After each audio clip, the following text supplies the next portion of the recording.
अपनी सिक्किम पोस्टिंग के लिए ट्रेन से गैंगटॉक जा रहा था। उसने देखा कि ट्रेन की सीट के पास आकर बहुत सारे जवान उस सीट पर हाथ पैर जोड़कर जा रहे थे। वो सीट एकदम खाली थी और सीट के नीचे दो बड़े बड़े बक्से पड़े हुए। रमेश को कुछ समझ नहीं आया तो वो अपनी आंखें बंद करके सो गया। देर रात में उसकी आंख खुली तो अंधेरे में उसे आर्मी की यूनिफॉर्म पहने बैठा एक लड़का दिखा जो उसी खाली सीट पर बैठा था और रमेश को एक मुस्कान के साथ देख रहा था। उसे देखते ही रमेश थोड़ा घबरा गया और उठ के बैठ गया। रमेश ने जब उस लड़के से पूछा कि क्या वो सीट उसकी है तो उस लड़के ने आंखों के इशारे से हाँ कहा।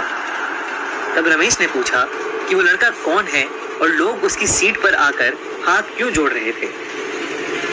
इस बात पर उस लड़के ने कोई जवाब नहीं दिया। रमेश ने फिर पूछा, पर फिर वो लड़का एक मुस्कान लिए उसे देखता रहा।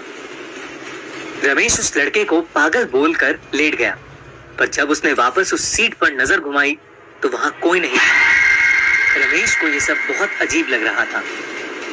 सारी रात वो उस लड़के के बारे में सोच सोच कर सो नहीं पाया और उसकी खाली सीट को घूरता रहा।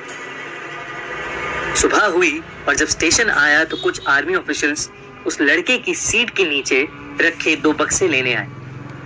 रमेश से रहा नहीं गया और जब उसने बाकी ऑफिसर्स से उस लड़के के बारे में पूछा तो उसके होश उड़ गए। उन ऑफिसर्स ने बताया कि वो सीट बाबा हरभजन सिंह की है, जिनकी 1968 में मौत हो चुकी थी।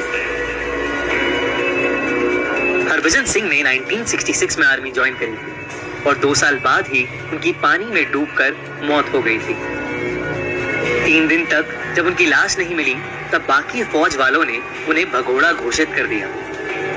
पर एक रात वो अपने दोस्त के एक सपने में आए और उनका शव कहाँ मिलेगा वो बताया। जब आर्मी ने सर्च किया तो उनका शव उसी एग्जैक्ट जगह से मिला। तब से लेकर आज तक हरभजन सिंह फौजियों के सपनों में आकर उन्हें दुश्मन के प्लान्स के बारे में पहले से ही बता देते हैं। इस तरह वो इंडो चाइना बॉर्डर पर 40 साल से इंडिया की रक्षा करते आए। कहते हैं रात में पहरा कर रहे फौजियों की अगर आंख लग जाती है तो वो उनको चाटा मारकर सतर्क भी करते हैं। इतना ही नहीं, इंडियन आर्मी भी इस बात को मानती है कि उनकी आत्मा अभी भी बॉर्डर पर ड्यूटी कर रही है और उनको कैप्टन का दर्जा और बाबा की उपाधि भी दी गई।